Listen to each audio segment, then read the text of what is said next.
President Obama is having trouble raking in the big dollar donations, but he's still doing just fine with multimillionaire supermodels.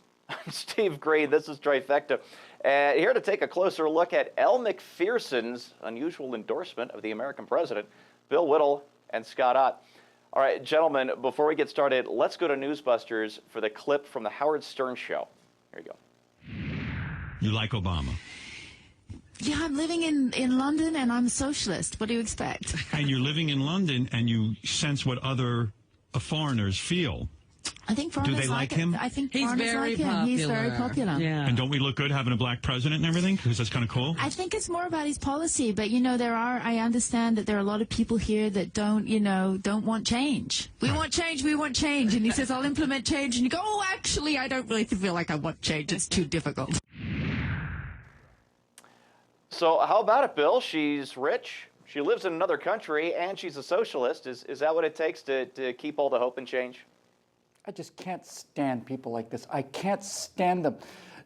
These are people who take every single penny out of capitalist prosperity, and then they go and live on a mountaintop somewhere and preach to the rest of us knuckle-jacking savages who've worked hard our entire lives to provide them with these outrageous salaries about how stupid and ignorant we are. Change is too difficult for us, Elle, is it? It's too difficult, is that what it is? We put a man on the moon 50 years ago. I think we're pretty much capable of socializing the country if we wanted to. You know, I'm wondering why you came to America to make all your money. I'm wondering why all of these dollars that are in your bank account are there. Why didn't you do it in Russia or China, or why didn't you even do it in Great Britain? Why do you think the entire tide of celebritydom from Great Britain came out of the country and came over here? Because Great Britain's tax rates were so high that none of them could afford to stay anymore. And she wants this to happen to America now that she's made her bundles the same way with these limousine liberals, by the way. Once they have their millions and millions and millions and millions and millions in the bank, then it's time to raise taxes on everybody.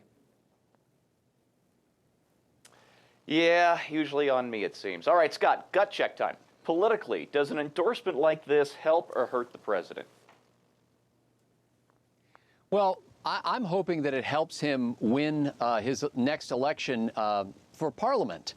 I would really like to see them take him and you know, if they love his policy so much. I mean, if I were Howard Stern, here's where you need a real interviewer there. If I were Howard Stern, my next question would be, really, you love his policies. Which policies in particular do you love most? And what is it about those policies that's most attractive to you? How do you feel that Barack Obama's policies have benefited both the United States and the world? Is there any possibility that this woman knows a single thing about Barack Obama other than that he seems to be cool, and it's cool to like him?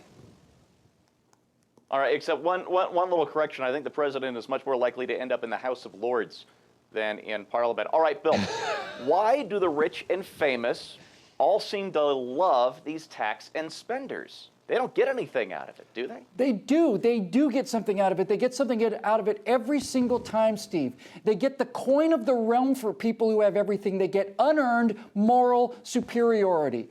And that is the ability to tell everybody else what a swell guy I am. I'm with the working man. I'm with the common man. I support the 99%. I'm going to take my limousine or my Bentley down to the Occupy rally, and I'm going to stand there and say, I'm with the 99%, even though I've got $100 million.